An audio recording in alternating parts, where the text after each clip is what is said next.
Whoosh! Hey everyone, welcome to That Pedal Show. Dan here. Mick here. Hello. Please subscribe. Wow. As if you haven't already. Wow. Is that all right? Yeah, it's amazing. I do feel like I've been punched in the face and every other orifice. Wow. And please go to That Pedal Show store and buy stuff so that we can carry on doing insane things like this. We want to talk about feedback. We've been asked about this a lot. Yeah. Absolute cornerstone of rock guitar, rock and roll maybe, rock for sure. You know, you just heard a bit of it there. Nothing was very gainy. No. And before you switch off and go, well, I don't have a 100-watt Marshall, don't worry about that. We are going to explain the fundamentals using volume. And then we're going to go, but how, you know, I can't play at flipping 106 dB. How do I do that at lower volume? So We'll turn it down to 105. Don't worry, we've got you covered. There'll be a smaller amp in due course, and we'll look at some of the things that we can help to get us feedback. Okay. Try and keep it as sort of brief as possible, but it's really interesting this, that the arc of the show is, you know, what is feedback? How do I get it? Why do hollow guitars feedback more than solid body guitars? How do I do it at lower volume, etc., etc.? Yeah. So we'll just go around it. Good feedback, bad feedback. Yeah. Shenanigan. Well, maybe we should start there then. So feedback in general, let's define our terms. The kind of feedback we're talking about when it comes to what you just heard and guitar feedback in general is referred to as harmonic feedback. We'll come on to a sort of brief definition of that in a bit. And that is the same as when your singer puts the microphone in front of the speaker and it howls in a really unpleasant way for everyone. It's God bless him. created in the same way. But of course, one of those things you want and one of those things you don't want, if you control it. And not to be confused, confusingly enough, with microphonic feedback. So something that can happen in guitar pickups is if your coils are loose or if it's not heavily wax potted, the thing can just squeal. Yeah. And that's what that is a resonance within the pickup itself. And it's not really what we're talking about in terms of harmonic feedback. So, parasitic oscillation of sort. It's nice. Like, yeah. It demonizes it too. With Absolutely. Yeah. Yeah.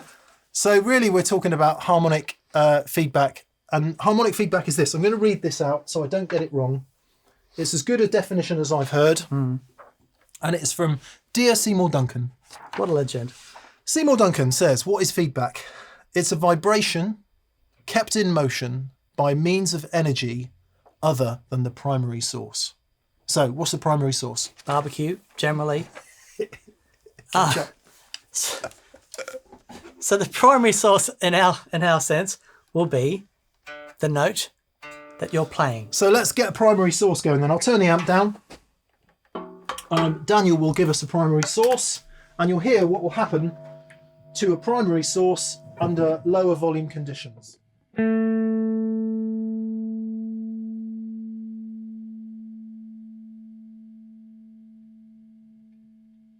And under very low volume conditions.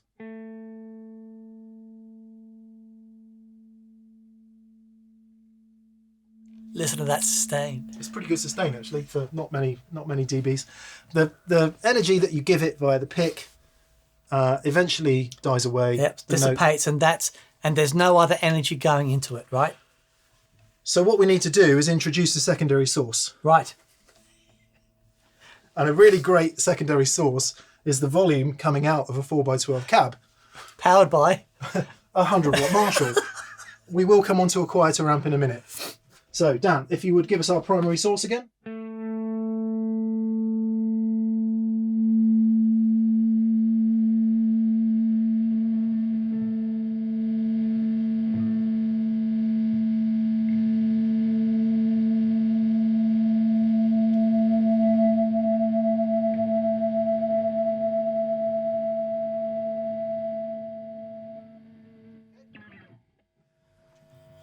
No overdrive yet.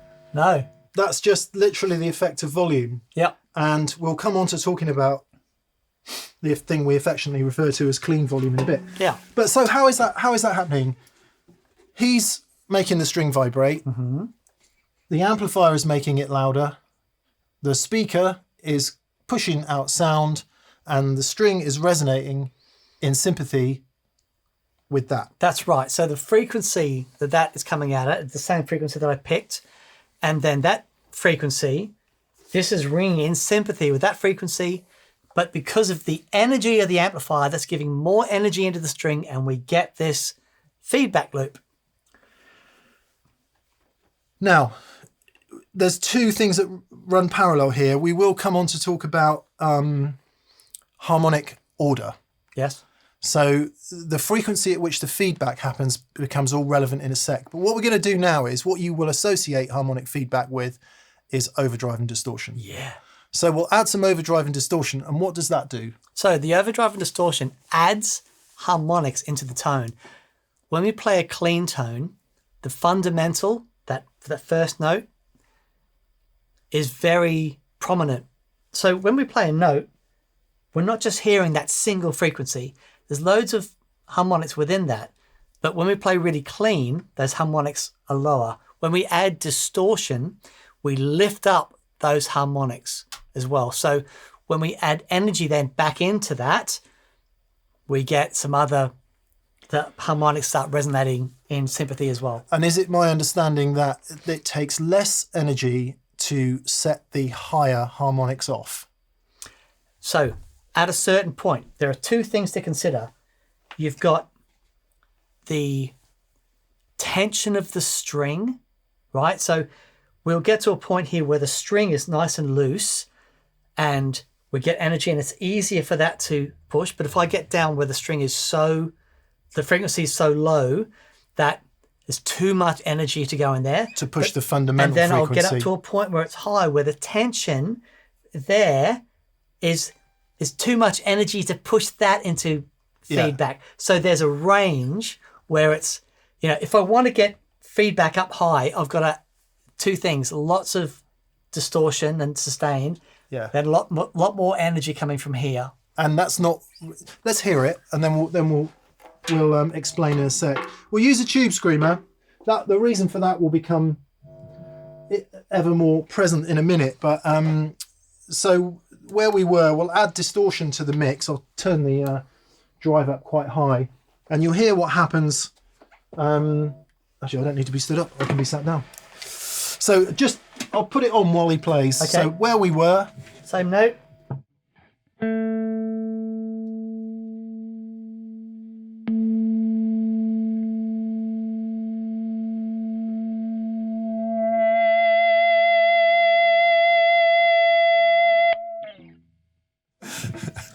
You notice I didn't pick again? No. It just, that extra energy and the harmonics were increased and the amp just picked up on it, just added more energy to the harmonics, and then we get this beautiful feedback. And a great example there of, was that an octave? No, it was a fifth. Yeah. It was. Yeah. So it was a fifth. So that's a great example of an even order harmonic, right? So. Good feedback. Good feedback. Good feedback. Sure, I'll do the quick thing about the harmonic series now. Let's explain that. All right. Well, I'll tell you what. Let's hear some more feedback. Okay. And then we'll explain it. Because, it's a nice noise, isn't it? Try some different notes. Yep.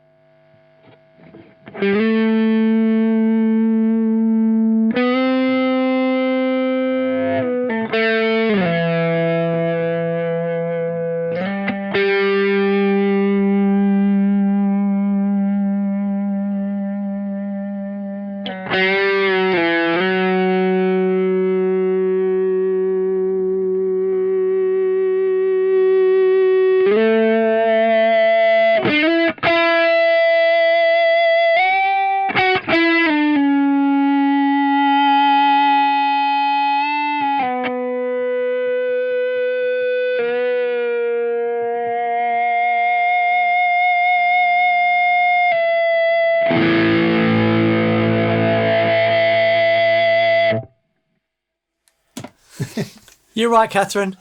Catherine's dying. Stab people. It's pretty hateful when you do it, when you just do it in isolation. Yeah. Okay. So what you will have noticed is the note that Dan plays is not the note that ends up coming back as the primary feedback. That's right. So we've added distortion. What that distortion is doing is it's lifting up the harmonics. When we play a note, we're not just hearing the fundamental frequency. So let's say we all know the note A440, which is what we use to tune. Okay. It always surprises me where A440 is. Oh, it's up here, right? Yeah. Yeah. So I'll tell you where it is. I want to say thanks to Johan Segborn, who, in addition to making endless awesome videos on guitar tone and all that kind of stuff, I stole this chart from his video on harmonics. Right. And it lists the fundamental frequencies of every note on the guitar neck. Right. So A440, Dan. Yes. 10th fret B string. 10th fret B string is there, that's right. That's the same note. So quite high. Right, it's quite high. So let's pick out open A string. That will be 110 hertz. Right? Why? Right, because it is a quarter. It is 2 octaves. So that A440 is 2 octaves higher than this. 110, 220, 440. Okay, so let's pick out A string. 110, right? So that's our fundamental. If we double that frequency, we get 220. Okay, now, so there's the second order. So what we've done is we've taken our length of string and we've halved it. Cut it in half. Now what we're going to do, we're going to cut it in thirds.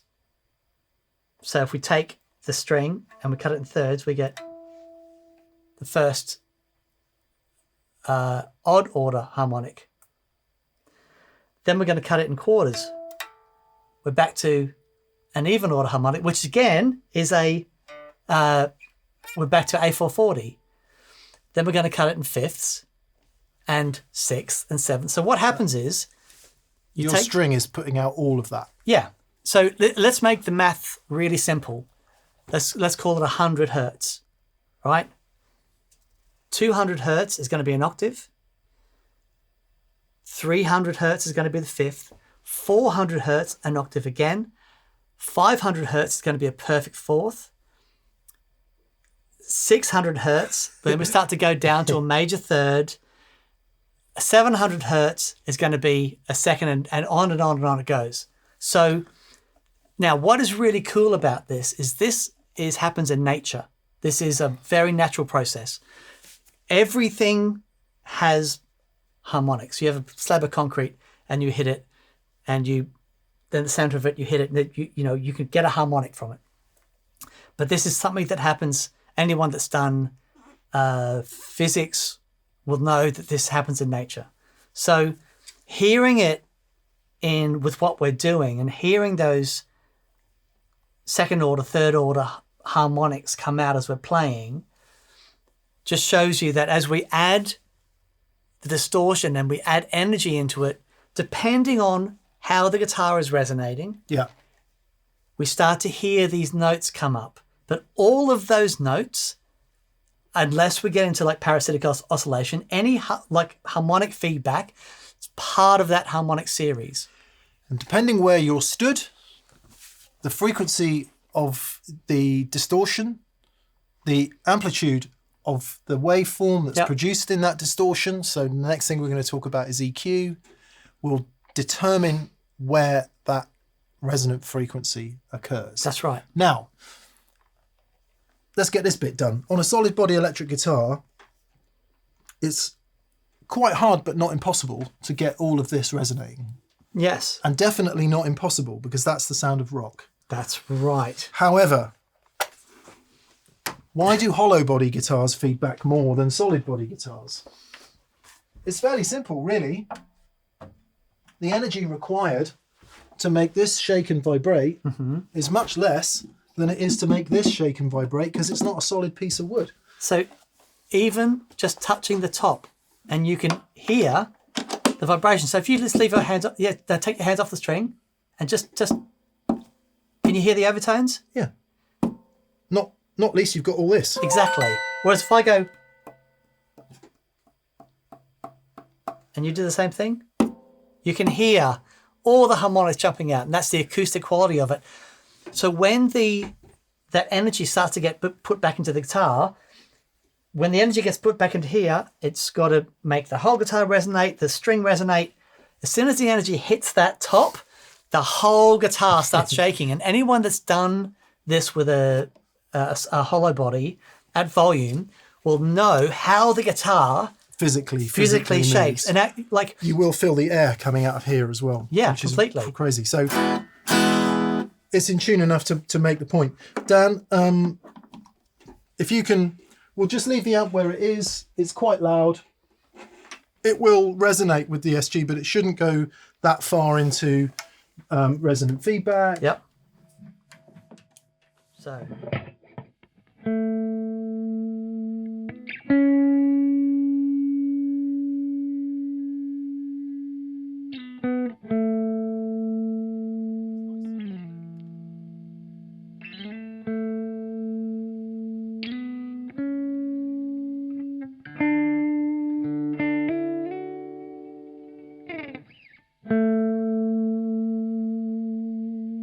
So it's just on the edge there, right? Because the very forward mids in this guitar, yeah, and sort of picking up on those frequencies. But now, without changing the volume, let's see.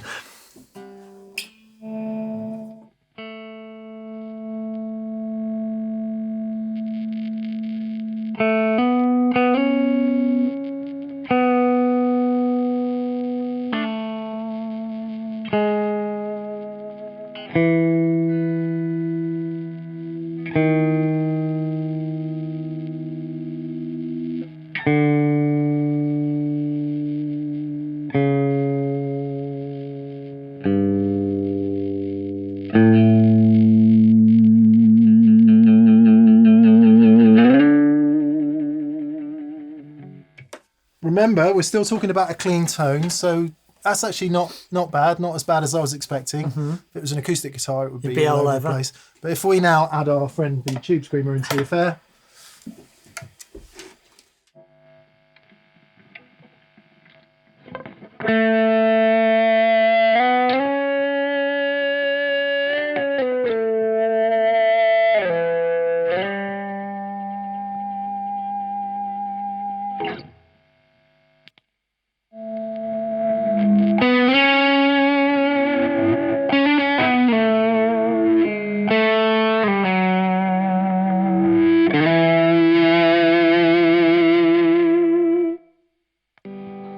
so it's just picking up, that guitar's picking up everything. yeah, so now it becomes impossible to control.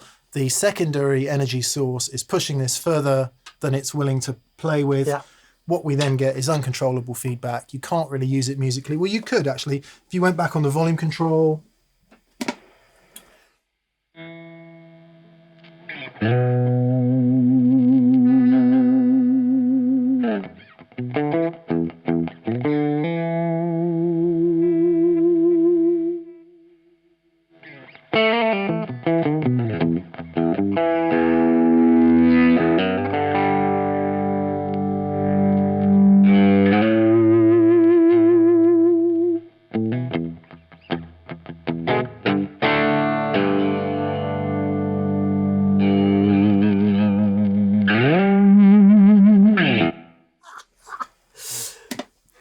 But you've got to control that, right?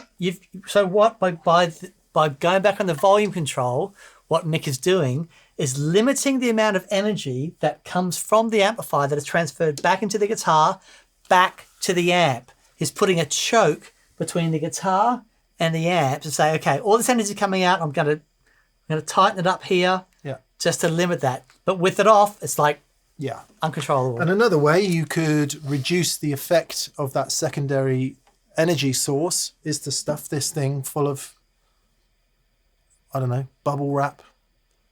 T-shirts. Old underpants is a favourite of many. People do it. Block the F-holes up. You know, you've got to inhibit the vibration of the thing physically. Yeah. So, okay, I think that answers that. Before we go and do some quiet stuff, let's just talk about EQ briefly. Yeah. So this is really interesting, right? You'll see 2 EQ pedals on the board. We may get into the Source Audio one if we need to. Boss G7, Analog Man mod, but the frequencies remain the same. This is just the standard one. Oh, is it? Yeah, that's just the standard one. I thought it was the Analog Man mod. No. How dare you, Dan? I know. So, remember what we said earlier about most of the speaking voice of the guitar as you know it really is between 200 and some hertz. Let's just check Johann's diagram again. Actually, 123 hertz. Is that for B? B string, Yeah. 2nd fret, and then like the B at the 12th fret on the B string is 494 hertz. You know, it's not huge in terms of the fundamental resonant frequency of those notes. It's a fairly limited amount of the audio spectrum. Yeah. But that part of the audio spectrum and its harmonics, certainly its first and second, are very much in the speaking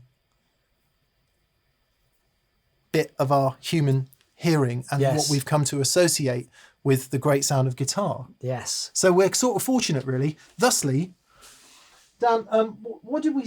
Let's pick a note somewhere around 400 hertz, and let's pick like G at the 12th fret, something like that, and maybe Okay. the octave down from there. Okay. So these are sort of rough multiples of 400 hertz. Okay. I'm just going to push the 400 hertz. Let's do that. Sorry, the 800 hertz. So, here we go.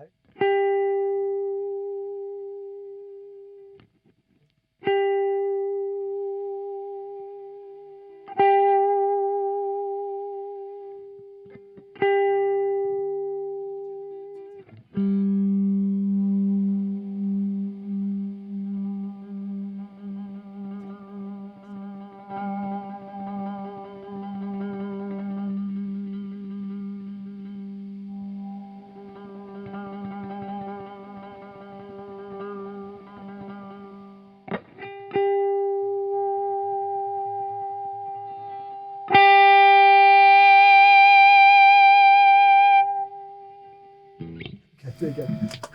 That in itself is fascinating. We got there in the end. Yeah. So that's it. And you'll see, especially front of house engineers, when someone plays an acoustic guitar, they'll find the frequency that's causing the feedback and they'll pull it down. Yeah, it's the way feedback busting works. Absolutely. But So- that was brilliant. So we know that those middle bunch of mid-frequency stuff, right? So let's say 400 hertz to 1K.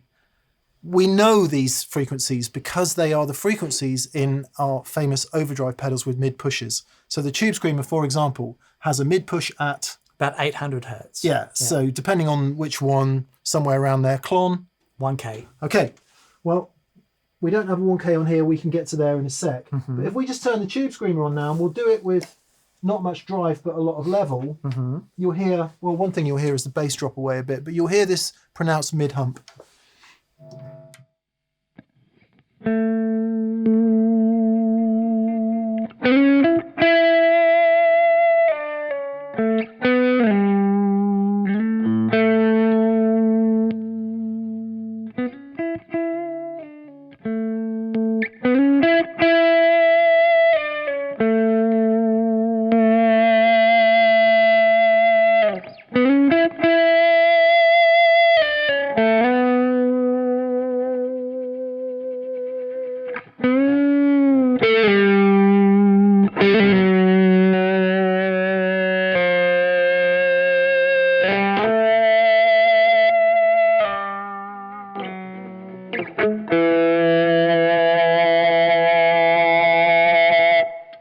Can we try the TS9 now and pull out the 800 hertz? Yep.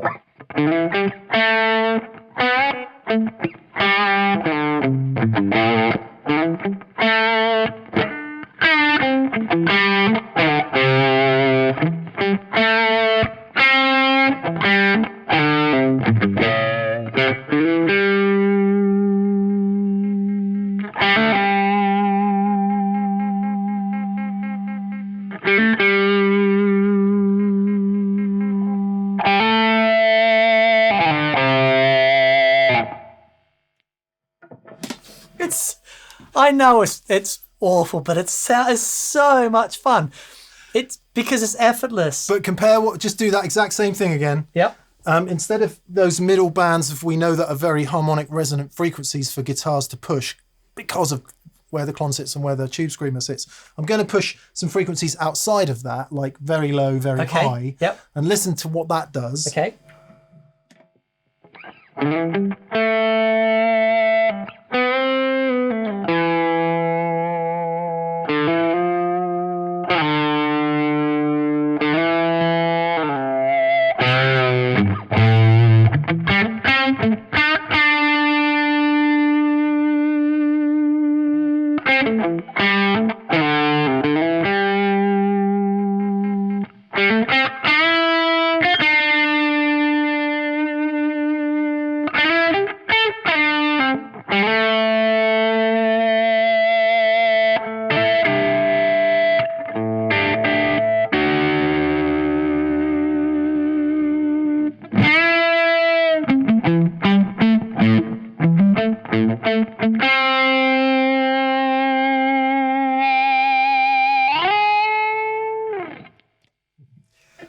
Sorry, I forgot to turn it on right at the beginning. But what was really cool is that you, like the bass things, it didn't add, it just went, it added girth. Yeah. But it wasn't until we started pushing those frequencies. And why, right? Why? Because that's where, because we've got those frequencies lifted in the tube screamer, when we lift those frequencies again with the EQ, we're just accentuating those frequencies, and they sit in that area where the energy is just right to get all those lovely resonances. 100 hertz as I pushed. No. Yeah, 100 hertz as I pushed just isn't getting anything going on that guitar. No, that's right. And when we got up to 6.4K, it's just not getting anything going on the guitar. In order to get it going, we need to be in that mid-range band of frequencies. Yeah. Now, before we go to low volume, actually, I'm not even sure we need to do the EQ too, because that was perfect. I've got it on there because you can select very specific frequencies to boost, but Right. I'm not sure we need to go there. So what we know now is mid-boost gives you lots of harmonic feedback. Yes. Mid-cut gives you Come on. none of that. Go for it, Dan.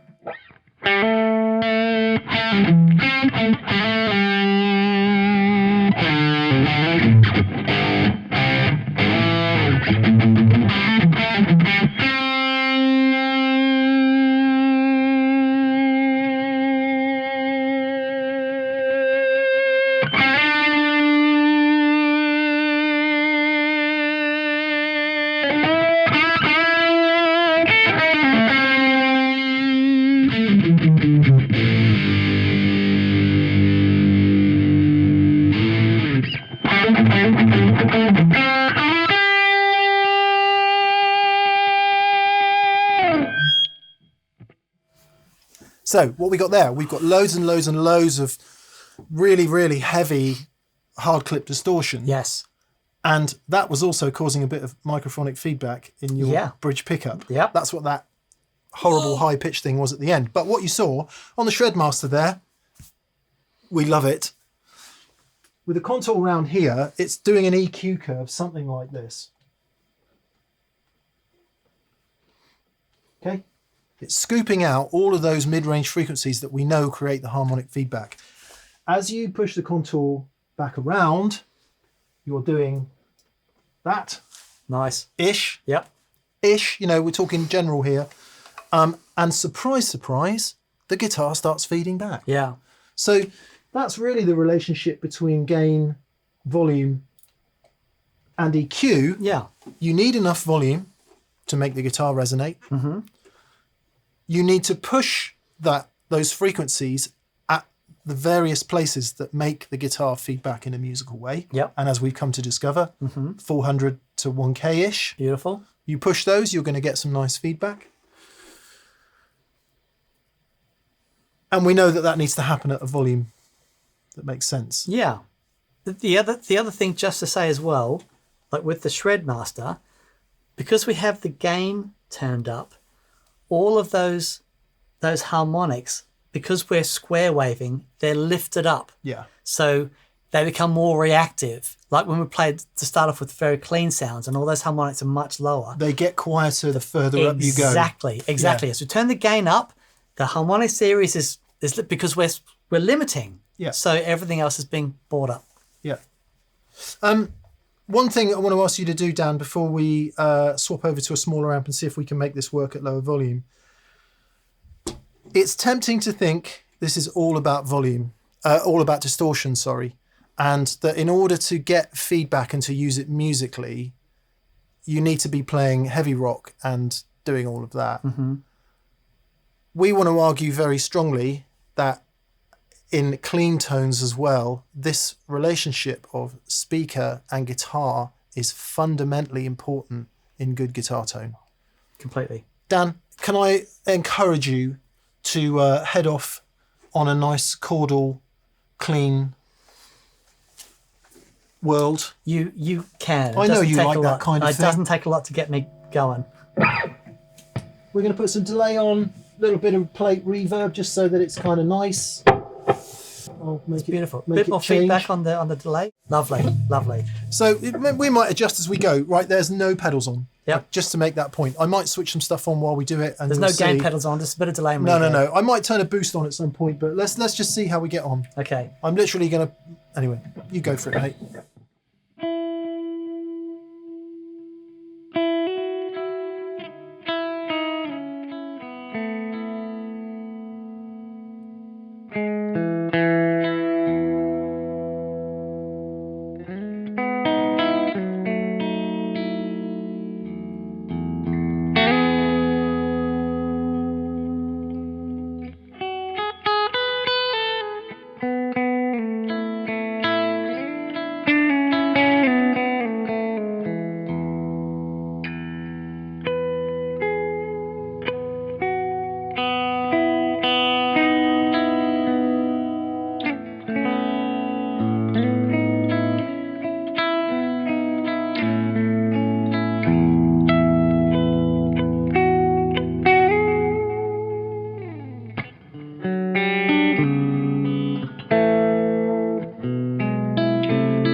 Going to introduce a boost to that, and Dan is going to have to manage this. Yep. Okay. Okay.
Very nice, mate. So, but there was no distortion. amp was breaking up a bit. Amp was breaking up, to be but fair. it wasn't. It was harmonics. It was harmonics that was.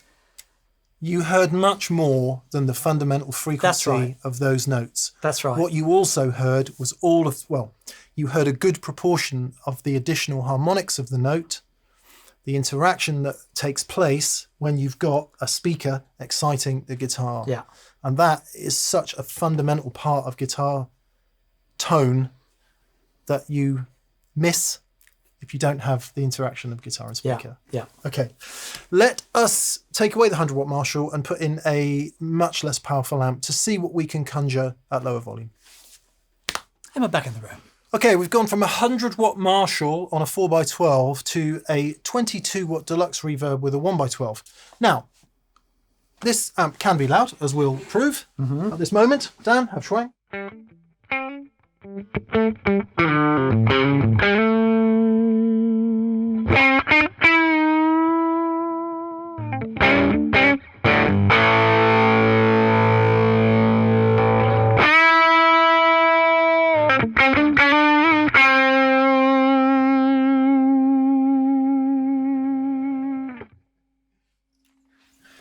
But we're proving, even turned up to 10 as it was there, it's quite hard to encourage that amplifier into harmonic feedback. Why?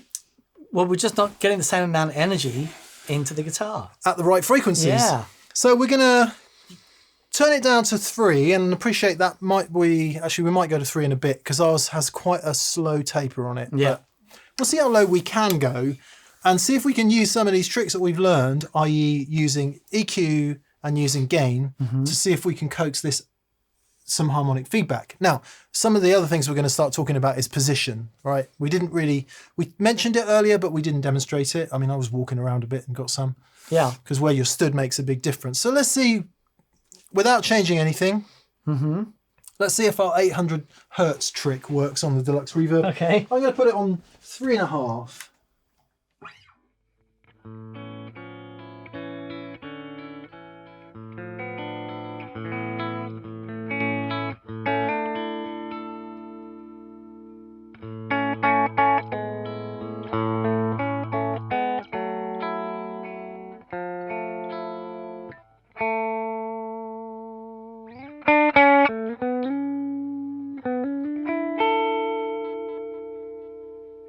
You can hear it starting to take off. A little bit.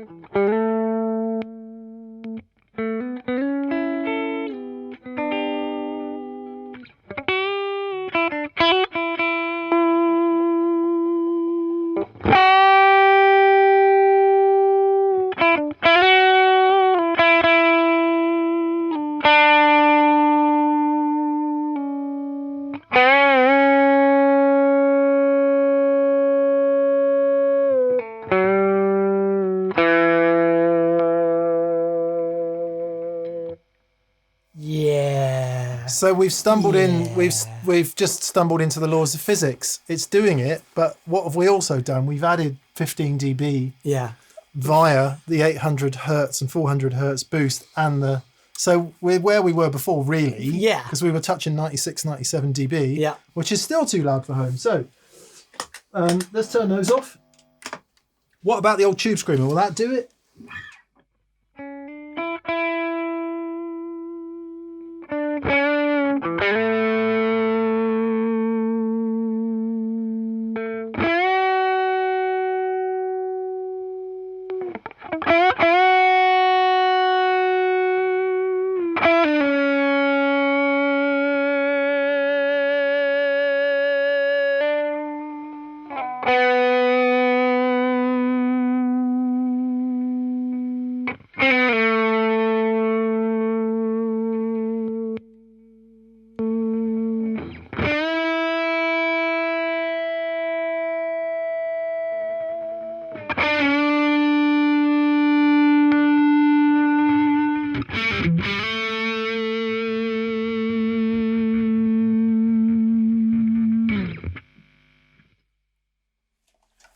So with the Shred Master, we're doing pretty much the opposite of what we were doing with the G7, pushing those 800 hertz mids and 400, 1K, you know, that middle part of our frequency spectrum as it relates to guitar. But loads more gain, loads more distortion. Loads more gain. And it was going into harmonic feedback a little bit because we were pushing the gain into the distortion. The Shred Master, we upped the gain massively and just took all those mids out via the contour. Do it again, Dan. Just give us a bit of, come on, give us a bit of riffing.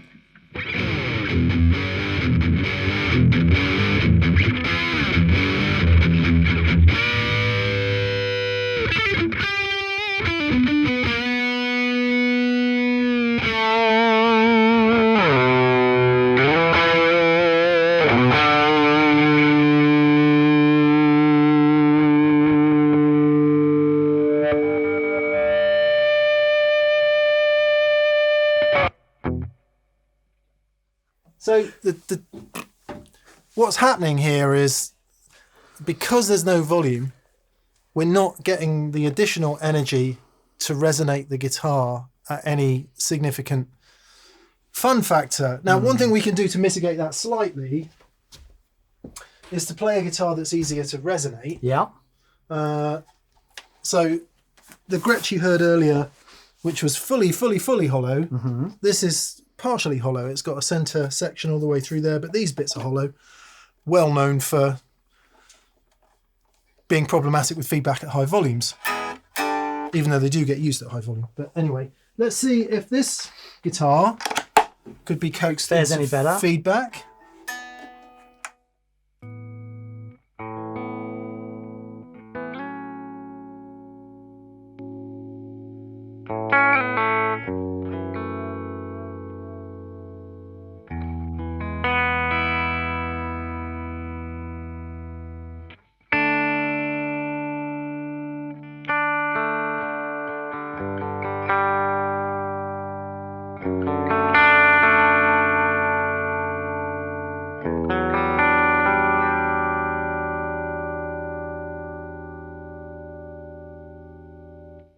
Starting to hear some of those harmonics. Harmonics are coming through really clearly. Jump out a bit. There's some fun factor there.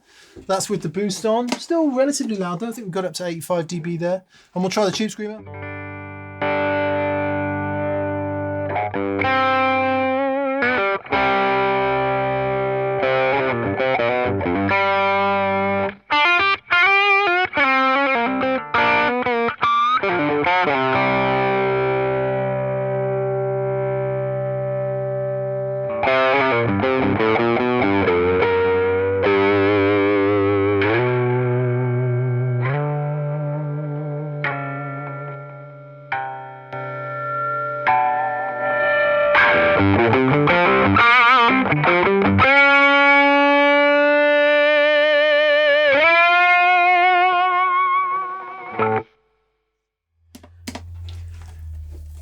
You have to have volume. I'm going to show one quick trick. Just put me on the Tube Screamer. So, at this volume, doesn't happen.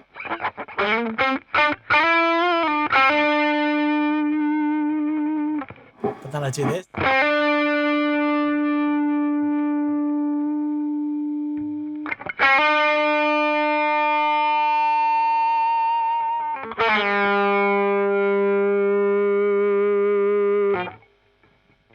So, Chapeau.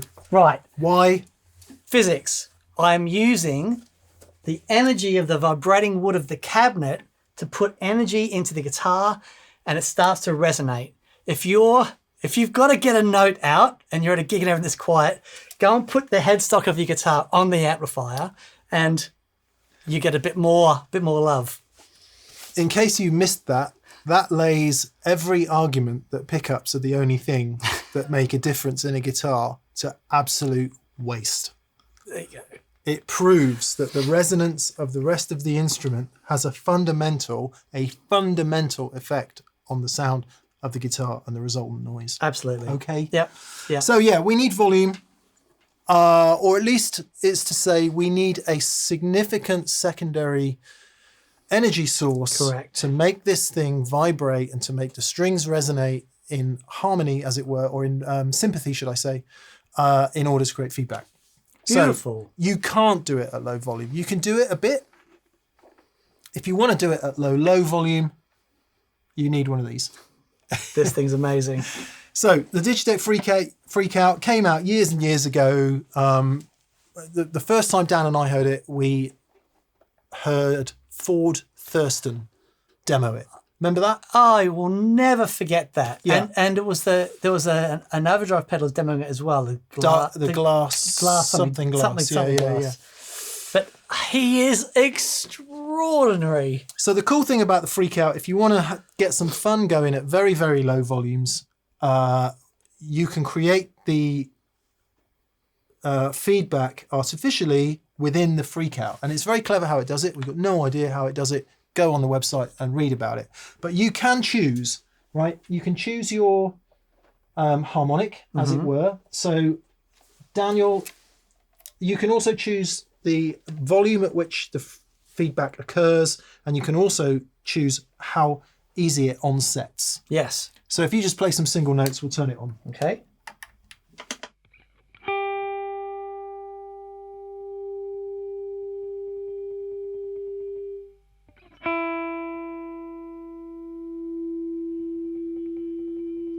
Maybe a little bit louder if you wouldn't mind. Yes.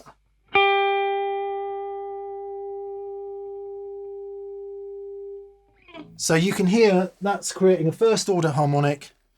I'll turn it up and make it easier to onset.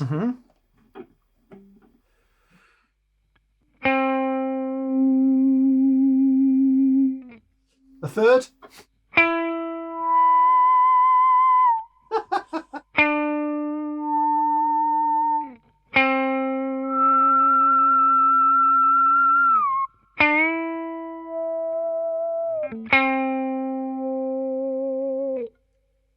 That is so cool. So we'll add some overdrive to the game.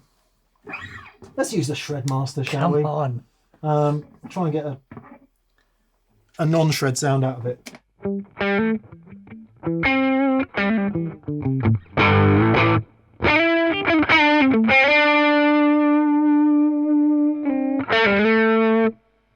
Yeah, you are up on the guitar.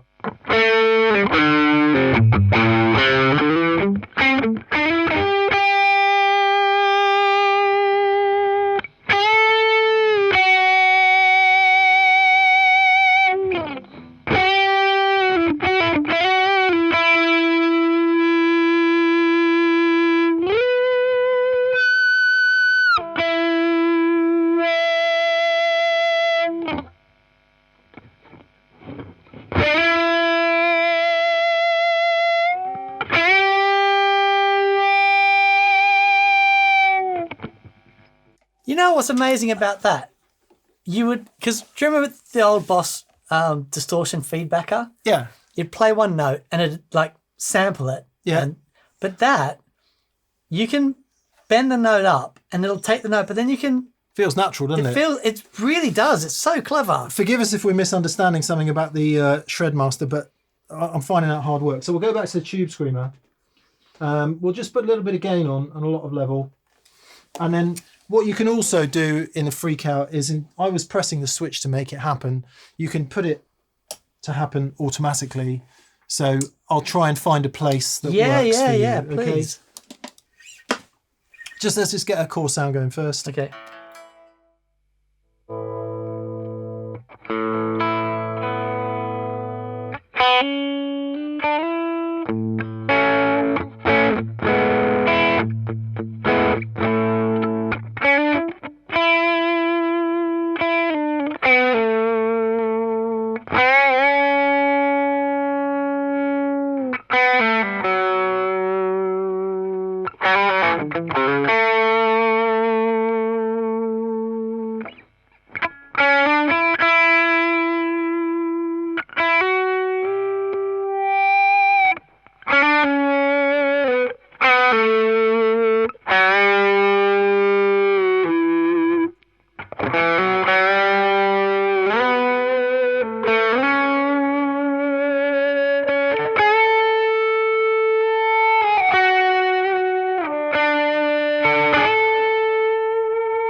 Okay.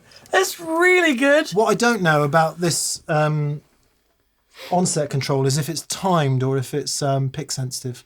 Oh, okay. Can you just Be a bit more pick dynamic. very extremely softly? Okay.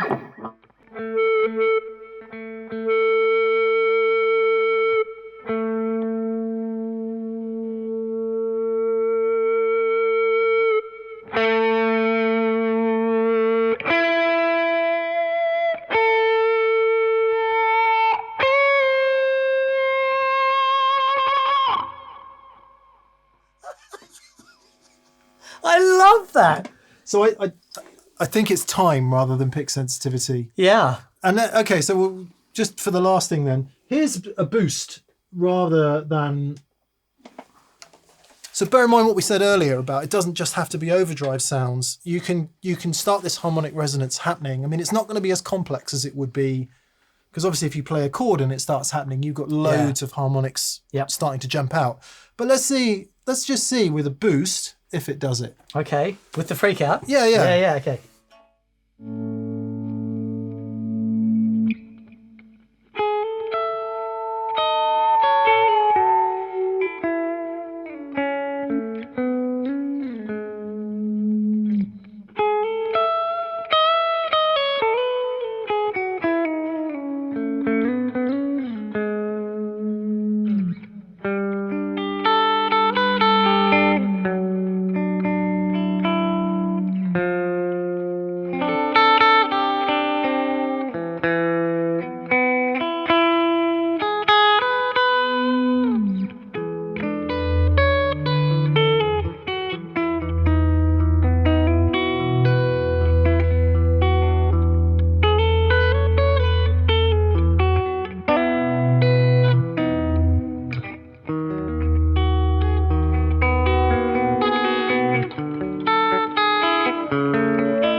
Catherine's loving it. She's loving it.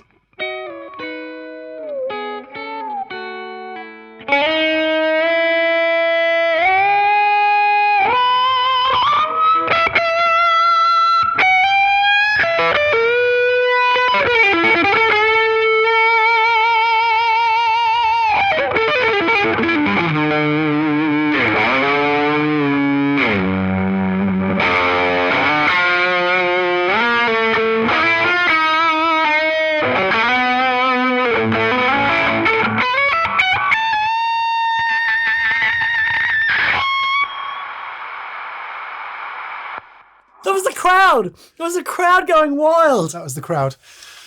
The final thing, I just turned everything on, and just to make the point that some harmonic feedback is entirely unwanted. Indeed. And that's at the resonances that you don't want, which we did by boosting the gain too far, by pushing all that. I put the EQ2 there with 1K all the way up. We had the G7 whacking up 4 and 800, and it was just uncontrollable at that point. So it's finding the point. Yeah.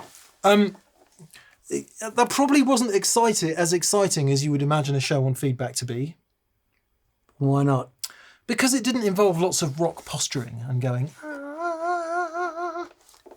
Okay. But we can do some at the end to round the show off if that's it does explain it. It explains how it works. Completely.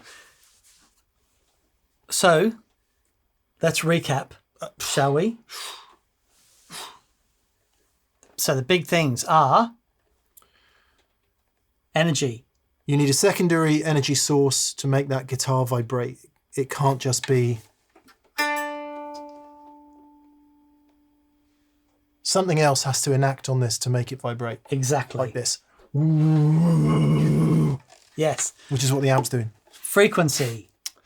We know that the guitar's speaking voice and the bit that we like the feedback in is somewhere in those mid-range, what we think of as mid-range frequencies for guitar. start with 400, go up to 1K. Push those anywhere in that band, push those, you'll start to hear it jump out. Gain and distortion. The more gain you have, the more those upper order harmonics and frequencies are able to be secondarily vibrated. Beautiful. And when we turn down, you're just not getting the energy in order to revibrate the string and resonate the guitar. Therefore, you could introduce an extra device, and within that we would also add, of course, the classic EBow, which vibrates the string via a secondary source. Beautiful. Feedback. Magic. Yeah, what you need is Well a 100 done. watt Marshall and a sort of semi-hollow guitar, and you can go all day long. That was wonderful. So we look forward to hearing your stories of your next gig, or thunderous opposition coming through the floor when you're experimenting with all of this, when you're sat at home pushing your 1K into feedback and driving everybody crazy. Love it. But it's a lovely thing, and I just want to say again, it's not just about heavy distortion and that, you know, it's about Go and have a cup of tea. the guitar. That'll still be going. Still be hearing that one. It's about the guitar and the speaker working in sympathy, resonating together to create extra harmonics, extra overtones, which is a fundamentally important part of your guitar sound, which is entirely lost if you're not playing at an appreciable volume. Well done, mate. That was awesome. It was good fun. Yeah, really it was good fun. It's really a bit, good. you know, it's a bit academic, but there we are. Anyway, right. Please subscribe. That really helps. Please go to that Pedal Show store and buy merch. It's our primary way we fund the show, and we're very grateful for your buying of merches. Check it Short out. sleeve t-shirt. I'm Dan's actually all. wearing a long sleeve So many. t-shirt underneath his work shirt. Look at this. Merch to the hilt. For all seasons. Anyway, lots of stuff there. Please go there. Thank you to our patrons on Patreon. Yes, thank you so much. And yeah. Yes, and to our preferred retailers, details below. Have a fantastic day, and we'll see you all very soon. Cheers, guys.